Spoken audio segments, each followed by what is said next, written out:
Let me ask you a question. When you buy a connected product, what exactly did you just purchase? Is it the physical thing sitting in your house? Is it the software that makes that thing work? Or surely, at the very least, it would be the features they advertised on the box, right? Well, wrong. It turns out a company can sell you a product, wait until the return window has closed, and then reach back into it, slowing it down, removing its features, or even killing it completely. And it can do all of that without ever touching the thing sitting in your house. I've combed through more than a decade of firmware updates, lawsuits, shutdown notices, and licensing disputes, and what I found is absolutely wild. Let's get started with the Sonos disaster. Sonos was known for being one of the smoothest experiences in home tech. Many people, including myself, called them the Apple of home audio. But 2 years ago, the reputation took a huge step back. Sonos released a software update for all of its speakers on May 7th, 2024, and almost immediately, users reported speakers that couldn't be found on their networks, local music libraries had disappeared, and everyday controls that were simply gone. Alarms, sleep timers, queue management, and even accessibility features were deleted. These are things people had been using with their Sonos systems for years in some cases that got yeeted out of existence and added to a future development roadmap. That's a serious problem when the app is the interface for an entire house full of audio gear. The speakers were still sitting there in perfectly good shape, but the new software made them almost useless. Sonos apologized, pushed frequent fixes, delayed and even canceled some new product launches, and estimated that its short-term recovery plan would cost between $20 and $30 million. The way that they pushed out the update meant that they couldn't backtrack and downgrade.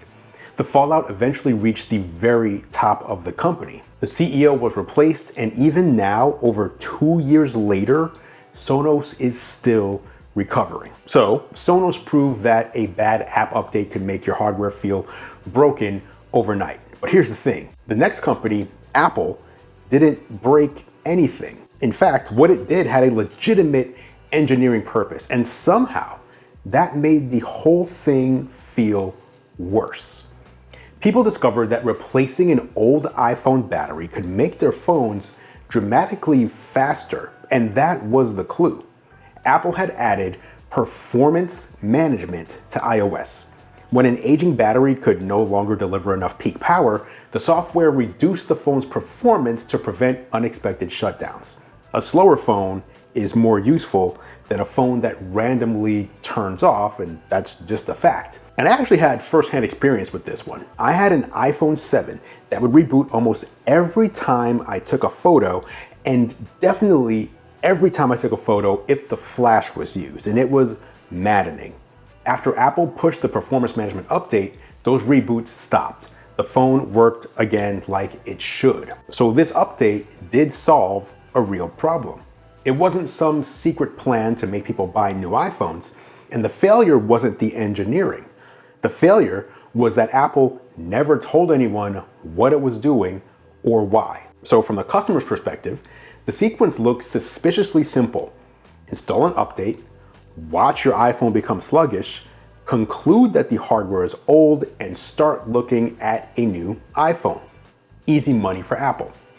The company did apologize for how it communicated the change and also temporarily dropped the price of out-of-warranty battery replacements from $79 down to $29. They also added a battery health information section within their devices and later let users disable performance management after an unexpected shutdown. The software was meant to extend the phone's useful life. By hiding it, Apple made the same software look like planned obsolescence. Before we get to the next one, I want to give a big shout out to the sponsor of this video, Ahrefs. A couple of weeks ago, I showed you Ahrefs completely free tools, which gives you an easy way to understand how your website is performing. But once you start building a brand, there's another question that becomes really important. Where are people actually discovering you? That's where Ahrefs Brand Radar comes in. Brand Radar shows you how visible your brand is across the places people are finding things now. The AI side is especially interesting because Brand Radar tracks visibility across platforms like ChatGPT, Gemini, Perplexity, Copilot, Google AI, and Grok. It can show you when your brand is actually mentioned, where your site is being used as a source, and how your share of voice compares against competitors. You can also look at visibility across places like YouTube, Reddit, TikTok, search demand, and the broader web, which gives you a much better sense of where your brand actually has a presence and where it might be getting overlooked. So, if you're a creator, you run a business, you have a website, or you've built a brand of any kind, Brand Radar gives you a simple way to answer a question that used to be really hard to quantify. How visible am I, and where? You can check out Ahrefs Brand Radar using the link down in the description below. And once again, big thank you to Ahrefs for sponsoring this video. So Apple hid a feature it should have explained, but the next company didn't hide anything. Sony openly removed an entire operating system from a console sitting in people's living rooms, and it framed the choice so that keeping the feature meant losing everything else. The original PlayStation 3 could do something no current PlayStation would dream of allowing. It could run Linux. Sony called the feature Install OtherOS, and it helped turn the PS3 into a basic computer or development machine, or even part of a research cluster. This wasn't an underground hack. Sony shipped and promoted this capability. Then on April 1st, 2010, System Software version 3.21 removed it from PS3 models. Sony cited security concerns, and owners could technically refuse the update. But if they did, they would lose access to the PlayStation Network, newer games, and Blu-rays that required current firmware. So the choice wasn't really keep Linux or remove Linux. It was give up a feature your console already has and that you may be relying on, or slowly disconnect the console from the PlayStation ecosystem. The hardware remained the same. It was capable. Linux could already be sitting on your hard drive. The update made continued access incompatible with using the PS3 normally. So Sony removed a feature. HP found a way to do something even more lucrative and frustrating. Instead of removing a capability, it tightened what the product was allowed to consume. Basically, you had an HP printer that worked fine, and an ink cartridge that was ready to print. Everything was going great until a software update decided they were no longer allowed to work together. That's the basic effect of HP's dynamic security. Certain HP printers authenticate the chip or circuitry on an ink cartridge. And because that authentication can change through firmware updates, a cartridge using a non-HP chip can work for months and then suddenly be rejected. The actual printer hasn't broken and the ink hasn't evaporated, but HP changed what kind of cartridges they would allow the printer that you bought and paid for to use. HP says the system protects print quality, intellectual property, and customers from security risks associated with counterfeit ink cartridges, which, I mean, okay. But the result is still extraordinary. An internet-delivered update can reduce which supplies a printer owner is allowed to use. Ridiculous.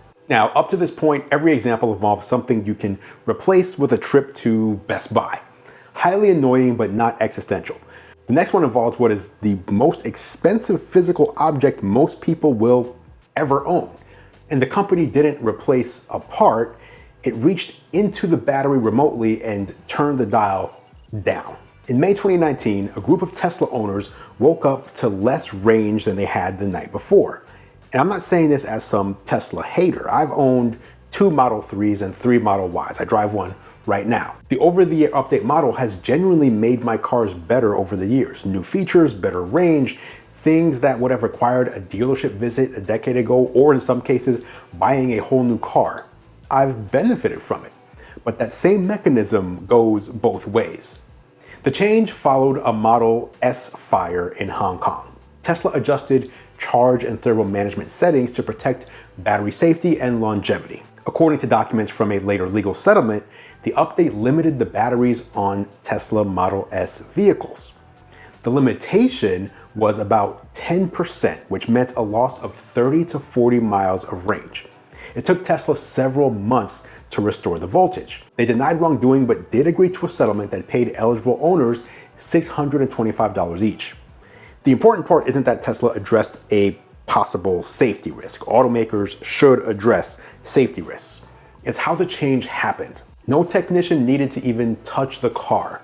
A simple software update was pushed and altered how much of an extremely expensive physical component the owner could use.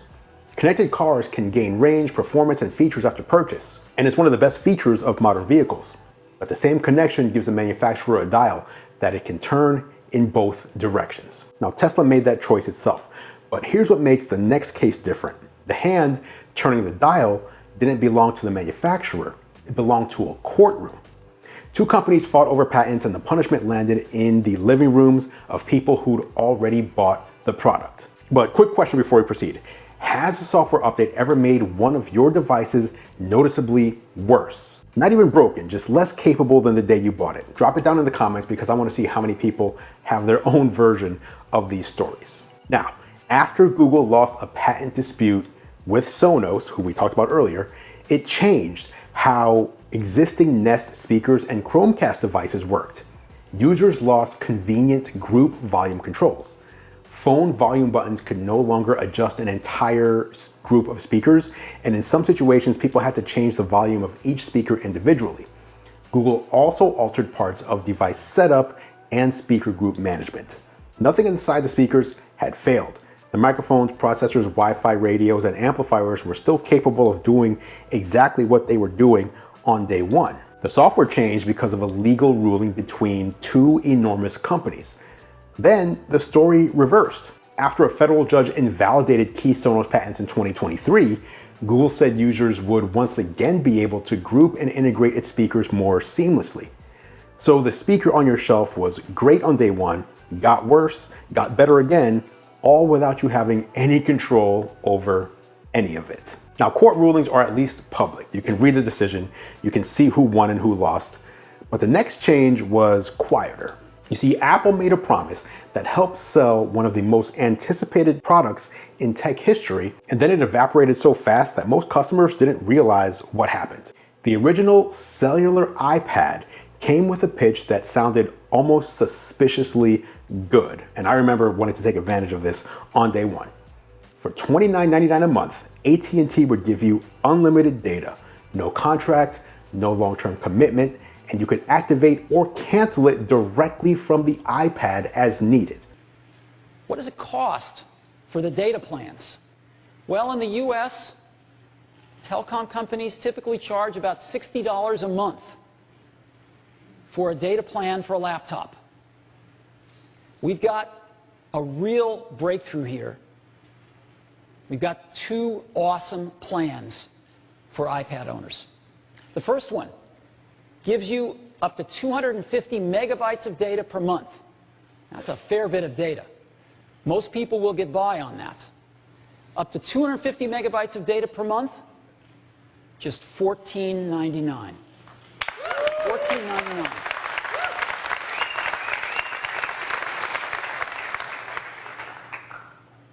And if you feel you need more, we have an unlimited plan for just $29.99. Steve Jobs highlighted that plan when he introduced the product in January 2010.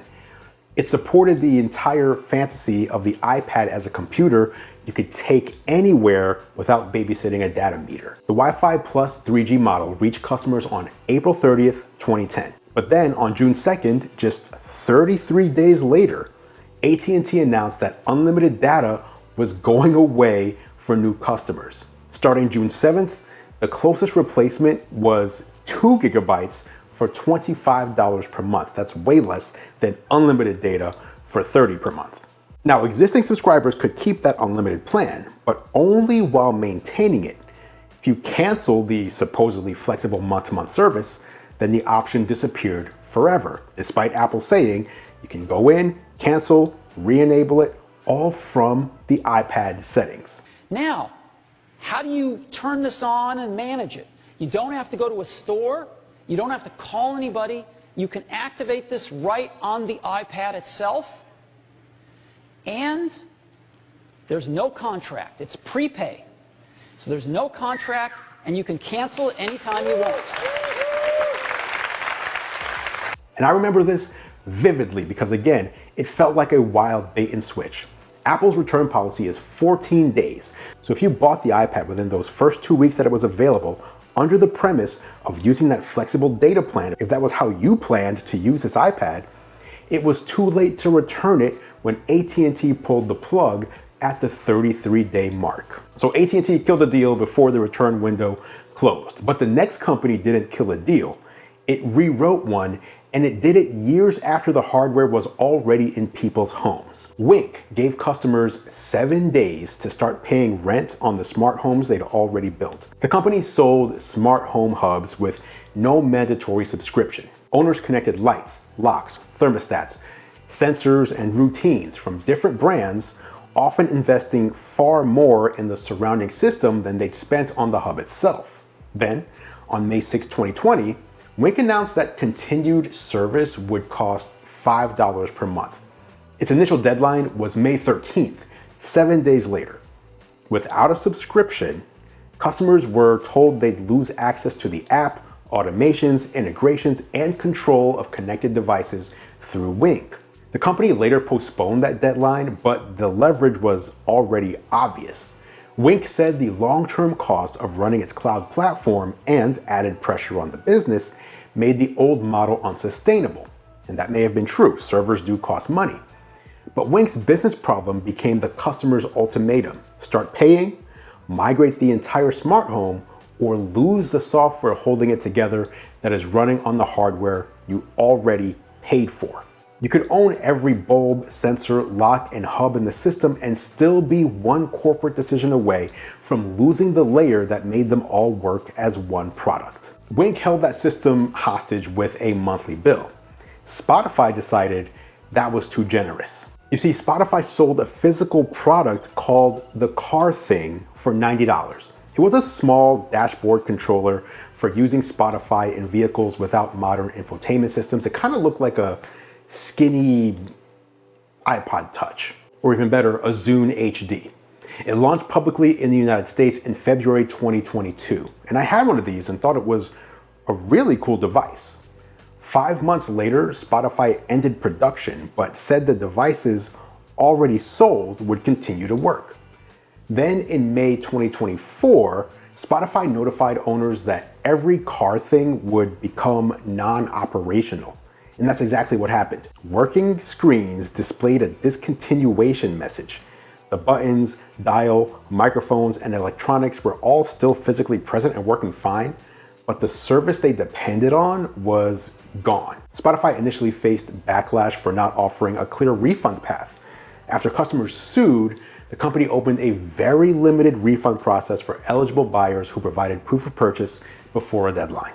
Spotify had sold hardware, withdrew the software that gave it purpose, and recommended that customers reset and dispose of it as electronic waste, again, with no plans to refund the $90 that they spent. And if you think that's as bad as it gets, that a product you can hold in your hand is somehow more vulnerable than something you only paid to access, let me show you what's going to happen less than a month from now. On September 1st, Sony says it will remove 551 movies and television programs from PlayStation customers' video libraries in the United Kingdom. Now, these aren't movies leaving a subscription service that people pay for on a monthly basis like Netflix or anything else. These are movies and shows where customers clicked the buy button. The affected list includes major titles like Apocalypse Now, Paddington, and Pan's Labyrinth. Sony's explanation is brutally short. Because of its content licensing agreements, customers will no longer be able to access the Studio Canal content they purchased previously, and it will be removed from their libraries. Even worse, there will be no refunds, no downloadable copies, and no way to transfer those purchases somewhere else. Now, when PlayStation stopped selling video in 2021, it told customers their previous purchases would remain available for on-demand playback, but that's not happening here. So here's the honest truth. Connected products have genuinely made things better. Like I said, my Tesla has gained features over the years without a single trip to a dealership, things I couldn't have gotten from a car I bought in 2010. Apple adds major new capabilities to iPhones every year through free software updates. The same connection that lets Sonos break its app is the same connection that lets Sonos add support for new music services without me buying new speakers. And that's the bargain we've accepted, whether or not anyone spelled it out. We traded permanent fixed ownership for products that could improve after we bought them. And for a while, that worked really nicely. But here's what 10 cases and more than a decade of evidence actually show. The bargain is one-sided. Companies get to decide when the product improves and when it gets worse. They get to decide when a feature is deprecated, when a license expires, when a server gets shut down. And the customer gets to find out after the decision is already made. So let me answer the question from the beginning. When you buy a connected product, what exactly did you just buy? You bought hardware that can be rewritten. You bought features that can be withdrawn. You bought a deal that can expire before the return window does. And if the product is entirely digital, if you clicked buy on a movie, game, or song, you may not have bought anything at all. You may have rented access from a company that reserved the right to take it back. The content didn't expire. The customer's permission to watch it did. And by the way, speaking of Apple, if you want to know more about what's coming with the new version of Siri, the actually good version of Siri that's right around the corner, I did a full deep dive explaining how everything works, and it's probably not what you think. Thanks for watching as always, guys. I appreciate your support. I'm Andrew Edwards, and I will catch you in the next video.